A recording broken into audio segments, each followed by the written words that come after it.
All right. All right. Well, I tell you, I am the very first day I sat in the very first bold class that I took, I learned something that I took away that night actually and made myself about 10 grand. So for those that have that are enrolled in bold, and for those that don't know much about bold and you are willing to invest $99, this is a class that if you engage, right, if you take it seriously, if you do the work they suggest doing, um, you will be a different person at the end of it. Okay, you will think differently. You'll be a better parent, better leader, better friend. You will have a more organized business. It just changes so many things.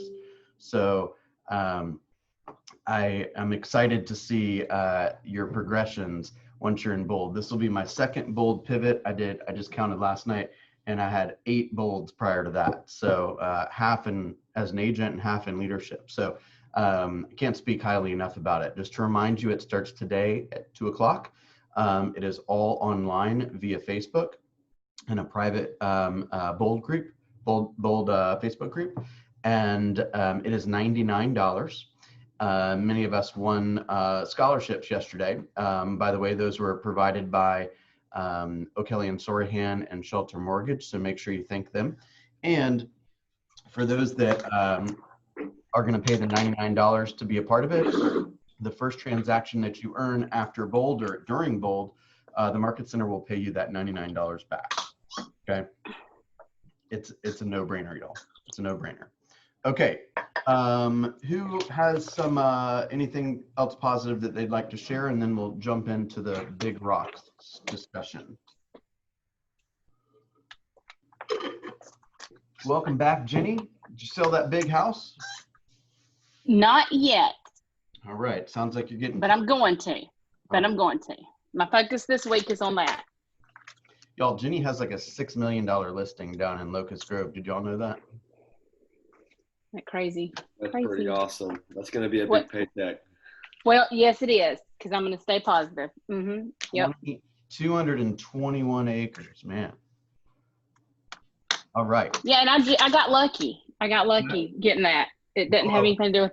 Well, you're in public now, Jenny. You can't be talking like that. You earned that. I earned it. Mm-hmm. I did.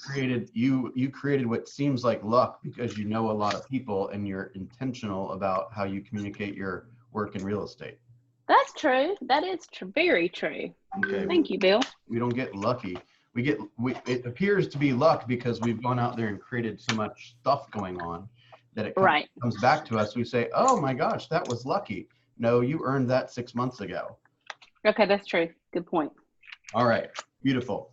All right, I'm going to ask some honest questions of you guys today, and I'm going to ask for some honest some honest answers. Okay. I believe every single person on the call, I have done a work through your MREA2 document. Is that correct? Yes. Correct. Okay, so at some point in time, we identified, let's say, Heather, your big rocks are. Jan, your big rocks are, right? And what I would consider to be big rocks are pretty simple, actually, okay? It's how many listings you should aim to carry at all times. It is how many people you should be having a real estate conversation with per day, right? And how many appointments you need to go on and take each month. And then if you wanted to add one more thing, it's basically how many people you should be adding to your database each day to make sure that your database is growing at the pace you need it to grow. Okay. Does everyone feel like they know what their numbers are? I know sometimes we kind of glance over it and you're like, yeah. But have you, how frequently do you think about that?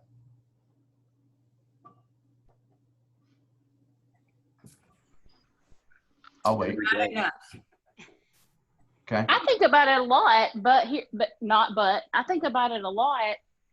I need to familiarize myself with it and look at it more. So Okay. like I just actually, funny that you say that because I just got mine out today, my economic model. Yeah. Is that what you're talking about?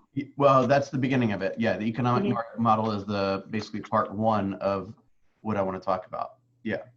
And I So just got mine out today to look at it and because I wanted to be able to, review all those models and become familiar with them. okay, so Jenny, it looks like your version is off of a slightly not outdated, but I've done a few updates to the spreadsheet since then. So Okay. when we connect again, I want to refine your big rocks. Okay. Oh, So got it. I'm not sure. Like I know I did the spreadsheet where we just like change a few numbers. yep. So that's gonna. There's anything else? No, I mean there's some stuff on like we'll get to like the budget model at some point and how fast your database will grow. And then just a bunch of calculations to determine what I would consider those big rocks really are. Can I use you as an example, Heather? Yeah.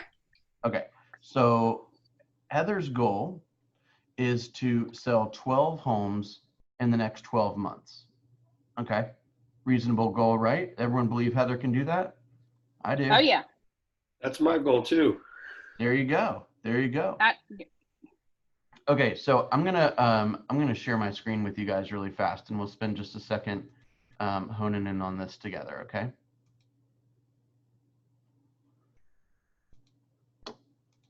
Okay. What's going on here? Did I just freeze? Okay. Hey, hang on. All right, cool. Y'all can see this sheet? Okay, so Heather has a goal to sell 12 homes in these next 12 months. Okay, real briefly, she would like 80% of her business to come from sellers, which means 20% will come from buyers, right? Remember, everything in yellow is what you can edit. The other stuff leave alone. That's where the formulas are. Her average buyers and sellers will be 350. Her average commission check will be 3% for each of buyers and sellers. And she basically kept the expected conversion ratios that I would say are market or typical, right? So you go on an appointment, 75% of the time you take the listing. You take the listing, 75% of the time it goes under contract. You get it under contract, 75% of the time it closes. Okay, so if this is her 12-month plan, you can see she needs to go on 22.8 listing appointments over the course of the next 12 months and 6 buyer appointments. Let's just round up.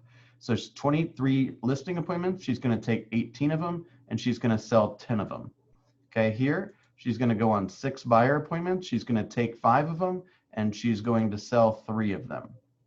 Okay, so what does this tell us right off the bat? Number one is it's her intention for 80% of her closings to come from working with sellers. So at least 80% of her lead generation should be targeted at sellers. Is that fair to say? Okay, so that number one, that's a big aha right there.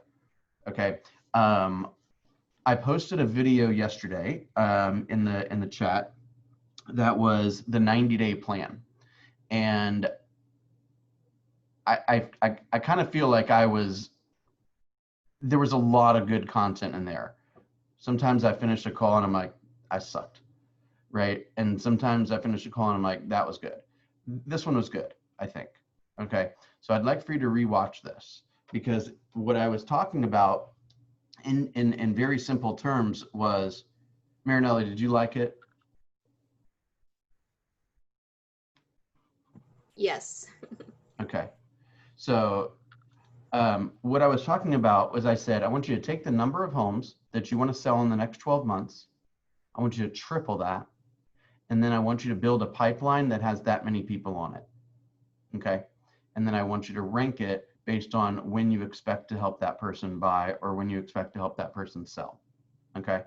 And I was pretty thorough in the video, so I'm going to encourage you to review that. Okay. The bottom line is we want to be able to walk into the office and see a pipeline report or a whiteboard or something that is full of people's names who you are in relationship with and in some form of courtship with, so that when they're ready to pull the trigger on a sale or a buy or an investment or whatever, they come to you. Okay. So the way, as I said yesterday, there's never been a closing without an appointment first. And there's never been an appointment without a conversation first. Okay. So our job is to get into conversations with people so that we are the no-brainer top option when it comes time to be ready to make a move. Okay. So if Heather goes on these appointments, she will hit her goal. Okay. So as long as she keeps up with these ratios, which as a person that I know spends time mastering her craft, that should be a no-brainer. Okay. So the other thing that this does, and I'm going to edit this number because this number has gone down a little bit. So it's now 25 days average on the market across Metro Atlanta. So this is telling us that based on Heather's goals, she needs to keep 2 listings at all times. Okay. 2 listings at all times. That is probably the single best indicator of the health of Heather's business. It's very simple. Heather, do you have 2 active listings? Yes or no?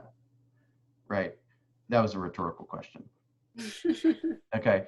But if the answer is no, there is nothing more important than putting the pressure on your lead generation activities, your lead follow-up activities, your practice until you get those 2 listings. Okay.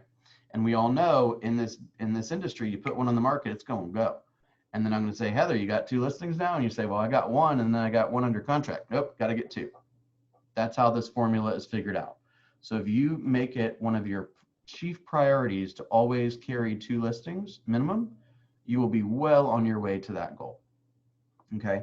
And then we do some calculations based on the types of the seller statistics on how many sellers you got to talk to book an appointment, buyer statistics, same thing. And what it tells us is she needs to have 13 contacts per day. 13 contacts per day.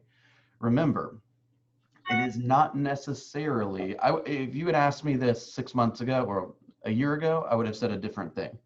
Today, we have people that are worried about their jobs. We have people that are worried about their house payments, their rent payments, that are worried about unemployment benefits, that are petrified about COVID, sending their kids back to school, the election. People are really oftentimes not in a great place. Okay. So calling them and just loving on them is a completely acceptable way of contacting them. You do not need to bring up real estate if you don't feel it's appropriate. Okay. We have to earn the right to bring up real estate. Fair? Yep. Okay. So if you have a conversation with your client and you check in, you say, or a friend or something, and you say, hey, how you doing? And then you spend the next 30 minutes listening to them, like kind of let it out, that counts. Okay. That's a contact. Okay. That as long as it has the potential to go both ways in the future, that's probably worth your time. Okay. So Heather, if you talk to 13 people, this is only 20 days during the week. I'm sorry, 20 days during the month. So we're not asking you to work every single day. Okay. You're never going to hear that from me. 20 days, talk to 13 people each day. You're on track to hit your goals. So I have a little tab here that says big rocks. Can everyone see this little section right here?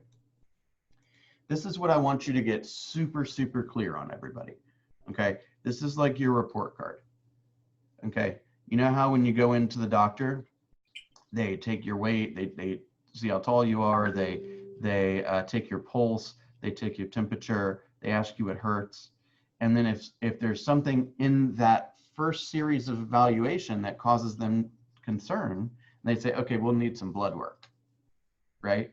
And then they take the blood and there's about 15 different things they look at. And if anything is weird there, they said, oh, we need some further tests, right?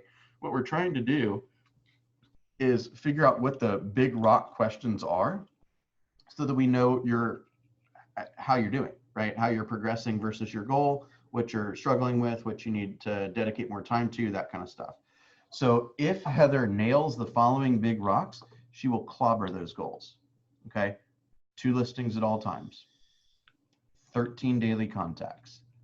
We didn't talk about this too much, but I do believe that it's reasonable to, number one, I believe it's super important to have a strategic goal around the number of people that you have in your database and the number of people that are being entered into your database, okay, each day.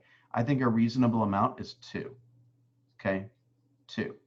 So each day you've worked when you've talked to 13 people and 2 of them you've added to your database. Okay. Now, Heather needs 29 appointments during the course of the year. 22 of those people will agree to work with her exclusively, or she will choose to work with them exclusively. Okay. That breaks down, rounded up to 3 a month and taking 2. So one of the biggest things that she should be staring at is, have I met with 3 unique buyers or sellers, primarily sellers, according to her goal, this month, and have 2 of them agreed to give me the business? Okay. Have I gone on the appointments that are necessary? All the phone calls, those 13, that's important to track, but really the result is what we're most interested in. So have I gone on my 3 appointments? Do I have 2 listings? Have I gone on my 3 appointments? Do I have 2 listings? Have I gone on my 3 appointments? That is, I know it sounds intense, but that is going to be the largest indicator of whether she's going to be successful or not, to the degree that she wants to be. Does that make sense to everybody? Okay. Is there anyone that would like me to pull up their page? With the sheet here, where do you enter in your data for tracking? Like, where do you add? Like, where you? That's a great question. You know, what first of all, this is our document, Heather. So it's just outside of you agreeing for me to share it with the entire universe. It's a private document, right? So if you want to add a tab that has some form of tracking, you're more than welcome to do that. If that makes sense to you. You should though have, remember yesterday we were talking about creating that binder, you know, just like you have your kind of month at a glance and these are my goals for the month. You could also have a section of that has like your results for the month, right? And then you put them against this list and you can determine if you're on track or off track. Okay. Okay. I do have, let's see if I have updated slightly a portion of the budget model that has some tracking forms on it. And I will, I'll see if I can share that with you. It's a little, not that this isn't clean and makes a lot of sense, but it's just really intense. And I look at this and I'm like, ooh, this is awesome. Most people look at this and they're like, what the hell, right? So let me see if I can make it a little more simple for you, okay? Let me think of the best way to do that. All right, Well, so is there... Instead of making it simple, why don't you explain this first and then... Okay, let me show you what I have in mind. And then what I just showed you is a pretty far advanced for where you guys are right now. This is kind of what I had in mind though, in terms of tracking, okay? So this is a form that tracks your monthly GCI. You guys can still see this, right? Monthly GCI, which is gross commission income. It breaks down all of the cost of sale. It breaks down all of the operating expenses, and it basically calculates for you what your percentages are, okay? And then you can also go over to the budget model, which is what we were just looking at, and based on your income, you can see in bold is the what they consider to be the best practices percentages. So if you're making $1,500, or I'm sorry, $150,000 a year, they say you should be spending 5.6% on salaries, $8,400. Where in the world are you going to get somebody for $8,400? It's just not going to happen, right? It's not really until you hit $340,000 that you even have enough money to really start talking about a full-time assistant, and that's on the lower end, right? So oftentimes agents will use, you know, contract to close, or they'll use, they'll combine the listing management budget, and they can do some contract to close, or maybe professional services budget, and piecemeal some building the flyers and maybe a VA for projects or Fiverr or something like that, because you theoretically have enough money in your budget to do it. There's only a limited amount of stuff that you can do though. And so we have all these different GCIs and what the best practices are percentage wise. Okay, that's essentially the breakdown. So as you're reading the Millionaire Real Estate Agent book, it talks about, okay, what is cost of sale, right? What is operating expenses? So today we're just trying to get some listings for you guys and to spend as little money as possible. So we're not, there's plenty of content here and I'm more than capable of explaining it to you. It's a little bit beyond probably where we are right now. But I would suggest having some form of system like this, where you have a monthly budgeting tracker. And I would also recommend having a system like this, which is kind of what I've done for you guys. So if you look here, for example, I have all the categories that we report on: March, April, May, June, July, right? So I can see trends month over month. And I think that you guys could do something very similar, right? So you can see, am I practicing more or less than I did last month? Am I adding enough people to my database in comparison to 2 months ago? Like, for example, I know there's some people that haven't reported, but we're down over 20% in lead generation hours in July versus June. And what do you know? We're down around the same amount in total contacts. We're also down a little bit more actually in database ads. We're down about the same percentage in total appointments set.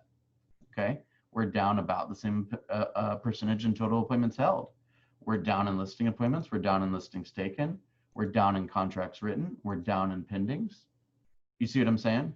This is the lead domino right here. The more time we spend generating leads, the more contacts, the more databases, the more appointments we'll have. So when I'm able to take the data from each of you individually and combine it, I can look and say, hey guys, I appreciate the fact that you spent 40 more hours in command, and I appreciate the time that you're practicing, but if I can be super blunt with you, you can't pay your bills with proof that you practiced. You got to get out there and go on appointments. Make sense? So we want to make sure that you're focused on the big rocks. So that begs the question, which is, do we know what the big rocks are? That's the first task, is knowing what the big rocks are. Does anyone have any questions about how to identify that? And just so you know, I'm not crazy about this, but I'm going to tell you anyway. This is my stuff. Okay, I'm reporting too. Okay, I have two main fields, if you will, that I'm expected to perform on. One is how many listing appointments y'all go on, and how many listings you take compared to our goal, and how many closed units. So anytime that you want to know where you're at, where I'm at, here it is. Or really how you guys are performing, but I'm evaluated on this. And from a growth perspective, I'm expected to do, these are my big rocks, by the way, okay? 10 internal appointments with agents in the office to talk about productivity coaching. Last month I had 10. I'm expected to do 20 external appointments with people outside of Keller Williams. Last month I did 24. Internal gross, my goal is to bring 7 people that are currently in the market center into the productivity coaching group per month. Last month I did 5. Okay. External gross, I'm expected to bring 5 people from outside of Keller Williams into Keller Williams. Whether I sponsor them or not, it's a different discussion. I'm not going to ultimately sponsor every one of them. My goal was 5, I did 5. My goal is to net 10 people in the program. This last month, I netted 0, or I netted -1. Okay.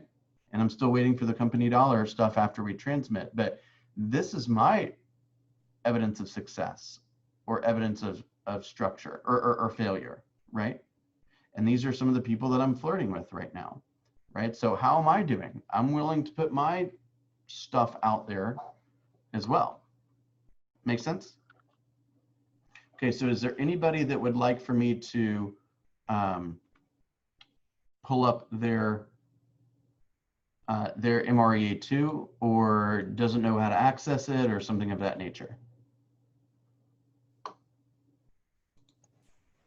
Repeat how we're supposed to access it. So you can go into, if you go into Google Drive, right? You can see this little thing on the left-hand side that says shared with me, and you should see the file name here. So it'd be Alicardi MREA2, and that is our shared document. Okay, and then you can make any edits you'd like. You can look at it. You can print it off. You can do whatever you want. Remember, edit everything, and you can edit things in yellow just to play around. So, hey, if I sell 15 units, I make this. If I sell 25 units, I make this. Ooh, what if I sell 55 units, right? So that's the idea. You can play around with those numbers and try to build a plan around that. The next thing, and we'll end with this thought, is once you know what those big rocks are, so let's go back to Heather for a second. 13 daily contacts and 3 appointments in every 4 weeks, right? So does she, if I looked at her calendar, would it tell me what would I have a clue as to what her goals were, right? Is there enough time blocked out for her to make the necessary phone calls she needs to make, right? Well, how much time is that going to require? Well, the truth is, I don't know. The truth is we have to say, Heather, go call people or go be active until you talk to 13 people, and let's do that for a couple weeks and see how long that takes. It takes 2 hours. Okay, then all you need is 2 hours. It takes 4 hours. Let's talk a little bit about how to be more efficient. Then figure out how much time it takes, then get it in the calendar, right? Heather needs 3 appointments a month. Does she have those appointment slots earmarked so that she doesn't book another class over that, or her other work over that, or her obligations with her family over that, or her time off over that, or her planning time over that? You see what I'm saying? Let's plan to have those appointments. It's also going to require some follow-up. If I looked at Heather's calendar, would I see follow-up time? Right? It's going to require some planning time. If I looked at Heather's calendar, does she have any planning time on the calendar? Right? And then, of course, having a pretty calendar and using your pretty calendar are 2 different discussions.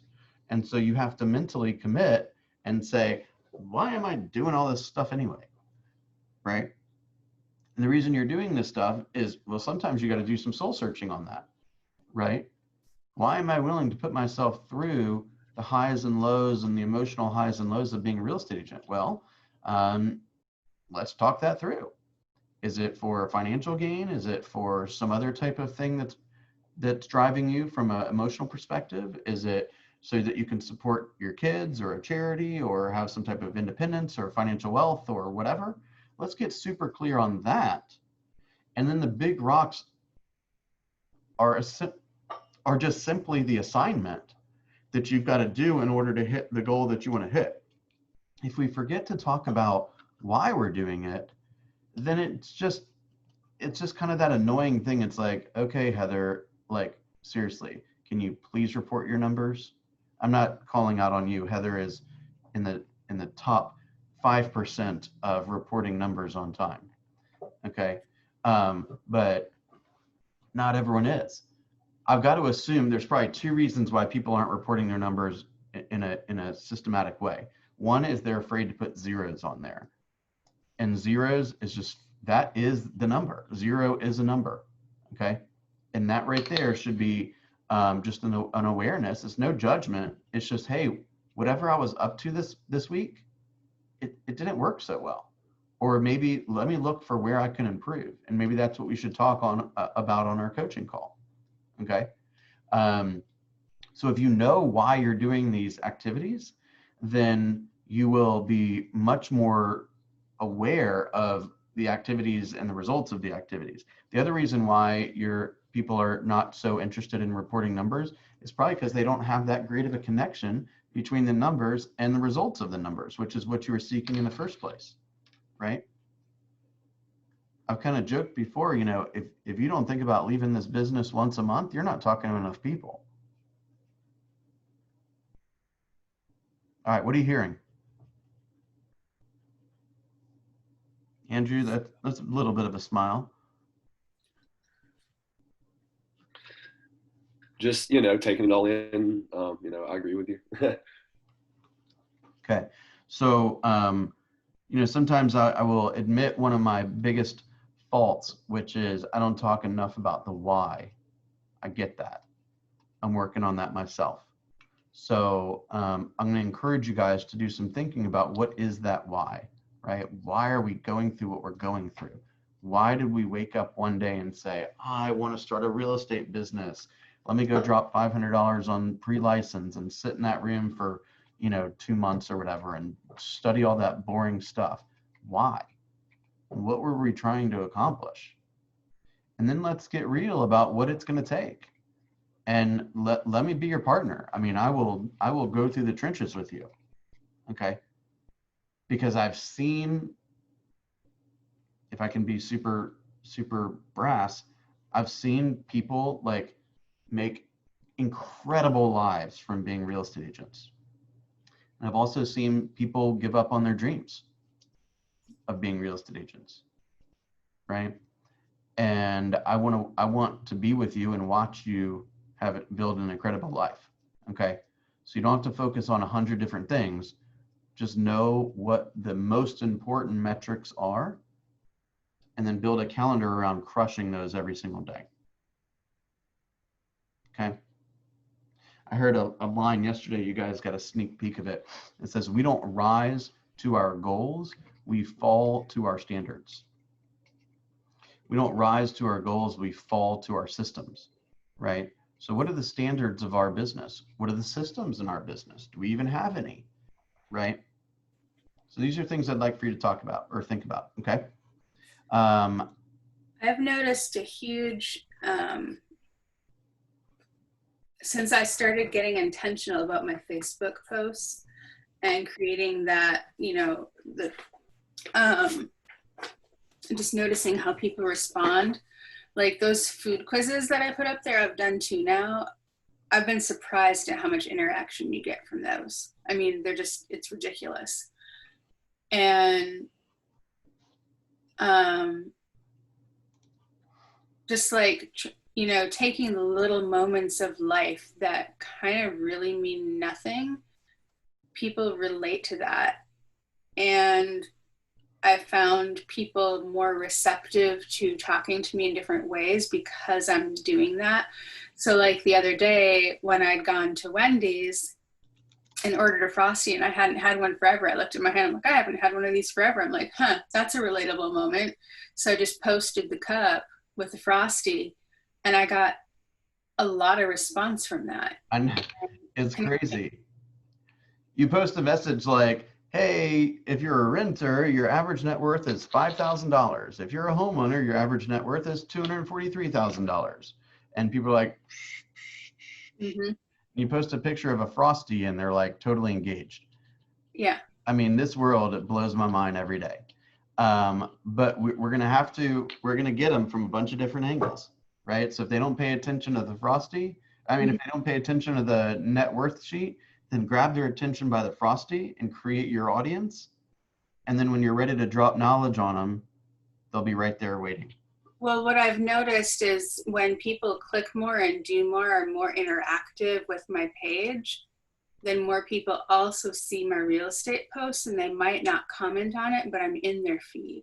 That's right. And just one quick thing before I run to the leadership meeting is y'all be, you know, let's help each other out, right? If you're, you know, open to following each other's Facebook pages and liking stuff, I mean, I try to do a pretty good job of liking people's posts and, you know, making I don't make too many comments, but I try to support everyone because that's the algorithm, right? The more activity they get, that's deemed by Facebook to be more influential, right? More valuable, better content, right? All right, y'all, don't forget tomorrow is Bold 100. We got a great team meeting planned today. Got a lot of individual coaching sessions. So if you please update your numbers prior to the coaching session.